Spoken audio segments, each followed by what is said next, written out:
안녕하십니까. 유튜브 빡테TV의 빡테입니다. 이렇게 영상으로 여러분들에게 직접 인사드린 건 또 처음인 것 같네요.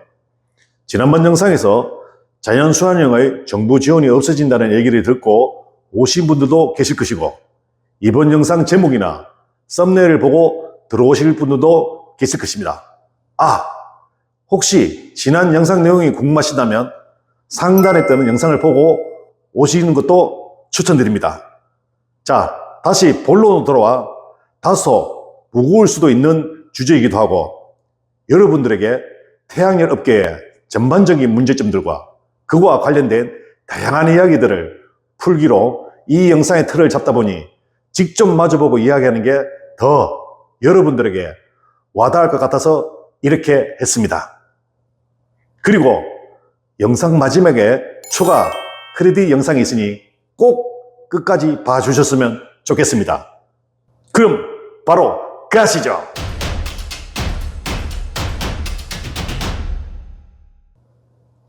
현재 몇몇 회사들을 제외하면 태양열 업계 자체가 인력 및 산업 진행을 하기에 너무 힘들다고 합니다. 심지어는 이러다 다 죽어 라는 말까지 나올 정도인데요. 현재 문제점들을 A부터 Z까지 천천히 알아보도록 하겠습니다. 우선 이야기에 앞서 2011년도에 한국태양열협회가 출범한 이후 21년도에 한국태양열융합협회로 명칭을 변경하였습니다. 기존 태양열 시스템의 타 기술과의 연계 및 개발을 통해 융복합화된 형태로 보급이 이루어지는 추세를 반영해 2021년도에 명칭을 변경하겠다고 합니다. 제 개인적인 생각이지만 이 같은 명칭 변경은 정말 잘했다고 생각합니다. 그동안 국내 태양열 산업은 정부의 정책 잘못이든 기업들의 역할 잘못이든 십수년간 이렇다 할 좋은 대우를 받아오지 못하고 있었습니다. 그로 인해 자연스럽게 태양열 산업의 성장은 계속해서 나락으로 떨어지고 있었죠. 이런 상황에서 새로운 해결책을 모색하기 위해 시도한 이 같은 변화, 그래도 긍정적인 시그널로 봐야겠죠? 물론 상위 10% 태양열 회사는 전국 태양열 산업의 선봉장 역할을 하면서 꾸준한 개발과 노력으로 살아남기 위해 발버둥치고 있었습니다. 이런 노력을 보여주는 예시가 바로 단독으로 태양열 시스템을 사용한 것이 아닌 타 시스템, 태양광, 지열, 풍력 등 태양열과 융합하여 접목시키는 사업이었죠. 태양열과 지열을 이용한 스마트팜 시스템, 태양열과 태양광, 전기를 이용한 PVT, 건물 일체형 태양열 지배기 BIST, 하절기 태양열 부하를 이용 흡수식 냉동기를 돌려 사용하는 냉방 시스템, 태양열과 고초 건조기를 이용한 태양열 건조기 사업, 이외에도 개발과 현장을 가리지 않는 다양한 노력과 모습들까지, 이런 모습들은 이 자리를 빌려 다시 한번 감사 인사를 드립니다.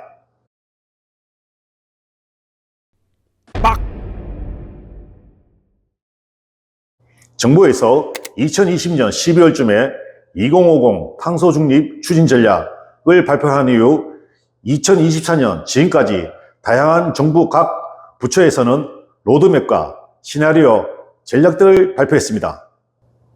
2050 탄소 중립 추진 전략에서는 2050년까지 탄소 중립을 목표로 하여 탄소 중립 사회로 이행하고 환경과 경제의 조화로운 발전을 도모한다는 비전을 제시했죠. 그러던 와중에 2021년 과학기술정보통신부에서 탄소 중립 기술혁신 추진 전략 10대 핵심 기술 개발 방향 보고서를 발간하면서 중점 기술 개발의 방향을 정리하였는데요.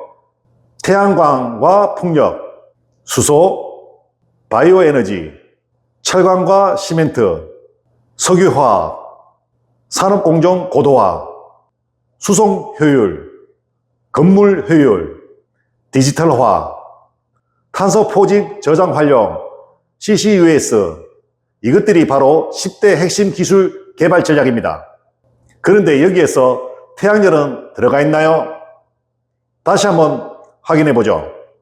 냉방과 난방 및 급당시 태양광, 지열, 수열 등 신재생 에너지의 사용 비중을 확대하는 한편 지역 난방의 연료 전지, 발전소 폐열 등 청정열을 적극 활용한다는 명시되어 있습니다. 여기에도 마찬가지로 태양열은 없습니다.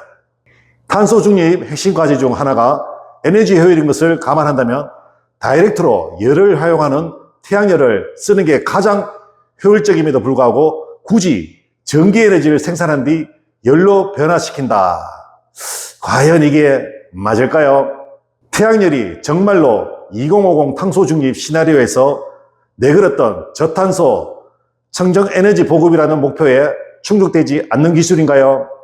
정말 정부 담당자의 정책 세부 내용을 듣고 싶고 업계 종사자로 정말 궁금합니다.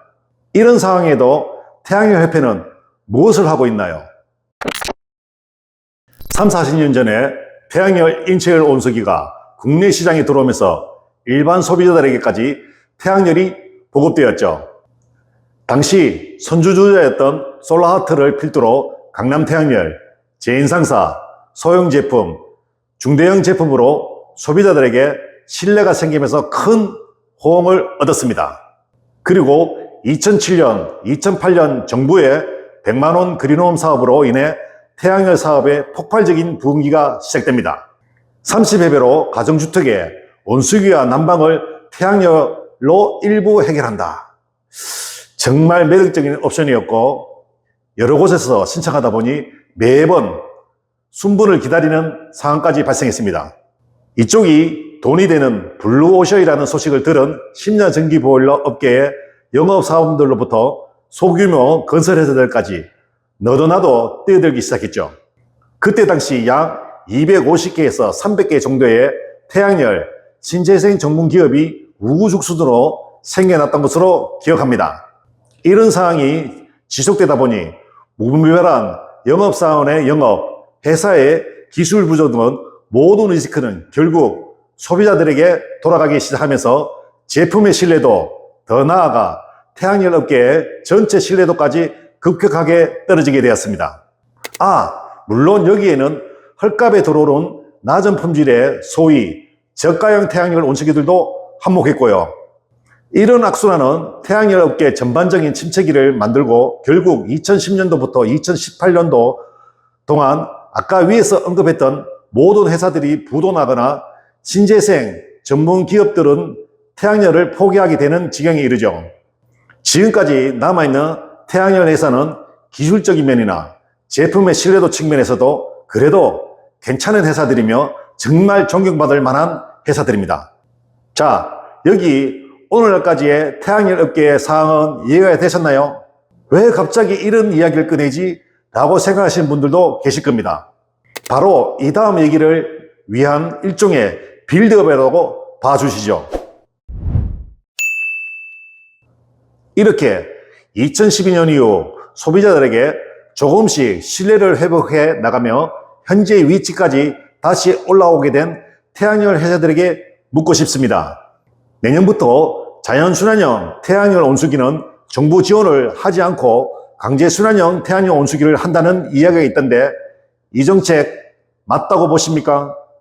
평판형 태양열 온수기 업체가 보통 자연순환형 온수기를 많이 하시는 건 사실입니다. 그런데 진공관 태양열을 주력으로 하는 업체들은 마땅한 자사의 평판형 제품이 없는 관계로 회사에 이율이 남지 않다 보니 마치 작은 시장에 숟가락을 얻는 꼴로 밖에 보이지 않습니다. 차라리 독자 개발을 통해 진공관형 자연순환형을 개발하든지, 그러면 제일 중요한 것을 따져봐야겠죠? 과연 이 정책이 소비자들에게 좋은 정책일까요? 저 빡터는 아니라고 생각합니다. 자연순환형은 설치 후 1년 안으로 큰 문제가 없다면 10수년을 사용하실 수 있습니다. 그러나 강제순환형 사정은 다릅니다. 저는 굳이 딱 강제순환형이 문제라고 말하는 게 아닙니다. 만약 소비자들의 집에서 500리터, 800리터를 강제순환형으로 물을 끓이면 여름철에 그 물들은 어떻게 하나요? 그렇게 물이 끓으면 모터, 배관 연결 부위, 전자밸브, FCU 팬, 열매체 탄화 현상, 외부 온수 반출, 고온으로 인한 배관 부위 누수 현상 등등 제가 이런 식으로 말하면 또 그냥 차광막으로 덮으면 될 거 아니냐고 말하시는 분들도 있을 겁니다. 그러나 그런 얘기를 하지 마세요. 대체 어느 소비자가 비싼 돈을 들여서 설치한 태양열에 그것도 한여름 3, 4m 높이에 올라가서 차광막을 덮습니까? 12여 년 전에 낮은 기술과 무분별한 영업, 사업 확장 등으로 인해 소비자들에게 외면받았던 그 과거를 태양열 업계는 다시 잊어버린 것이 아닐까요? 결국 대책 없는 이 같은 선택으로 인해 또다시 2, 3년 후에는 소비자들에게 외면받을 것입니다.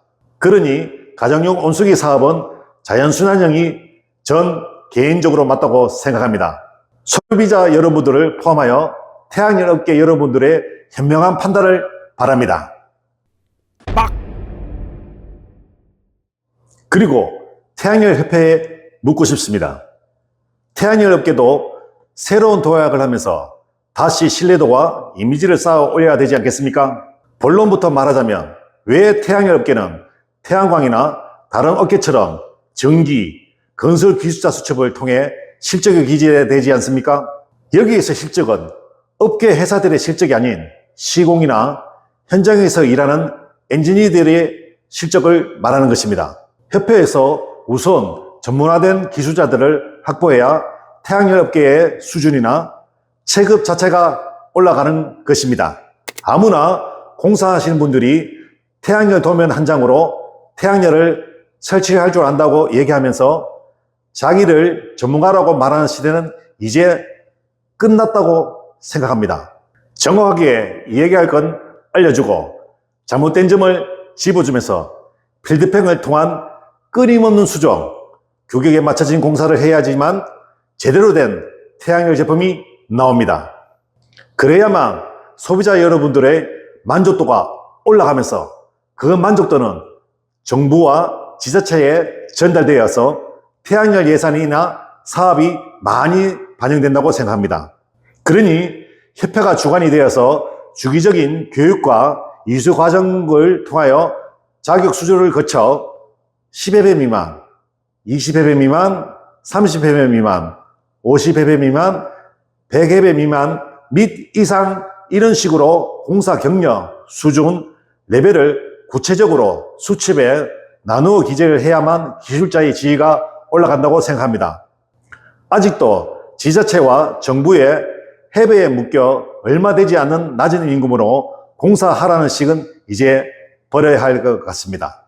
최소한 기술자를 전문으로 양성하고 유지 및 진행하기 위한 시스템을 갖추어 그에 맞는 대우와 임금을 주자는 말입니다.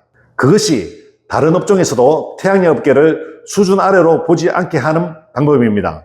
결국 한마디로 요약하자면 제대로 된 기술자들이 제대로 된 임금으로 제대로 된 실력과 수준으로 전문화된 시스템 하에서 검증받으면서 소비자들 역시 제대로 된 태양열을 설치받아 모두가 같이 상생하며 발전하자는 의미입니다.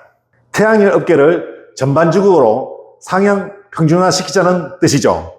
아무리 생각은 서로 다르더라도 태양열이라는 공통된 생각으로 한 목소리를 외쳐야 할 때는 힘을 합쳐야 하지 않겠습니까? 그런데 지금 태양열 협회는 그런 준비를 하고 계십니까? 아니면 아직도 생각만 하시고 실행에 옮기지 않으셨습니까? 그것도 아니라면 아예 관심이 없는 건가요? 제가 위에서 말하였던 어느 정도의 체감만 정립해 놓는다면 분명히 다른 업종에서도 태양열 자체에 대한 신뢰도 상승이라는 긍정적인 기대와 다방면으로 융합하려는 시도가 늘어날 것입니다. 그래야 지금 협회가 이름으로 내건 태양열 융합협회라는 이름이 걸맞지 않을까요? 아무쪼록 협회의 발전을 응원합니다. 끝으로 다양한 업계 종사자들을 포함하여 정부 관계자들에게 한마디 하겠습니다. 타업종, 태양광, 지열, 풍력, 바이오, 스마트팜, 패시브 하우스 등에서는 계속해서 태양열을 접목하여 융복합화 사업을 진행하던데 왜 많고 많은 것 중에서 굳이 태양열일까요? 만약 태양열 시스템이 연구개발을 통해 기술적 수준이 안정화되고 추사 대비 여유를 올린 데에는 태양열만큼 좋은 가성비가 없습니다. 이것만을 알아주시기 바랍니다. 여러분들의 궁금한 점과 태양열 문의 및 여러가지 문제점들이 생긴다면 유튜브 댓글과 카톡 오픈 프로필 그리고 이메일 등을 통하여 많은 관심 부탁드립니다. 감사합니다. 멍태TV의 멍태리였습니다.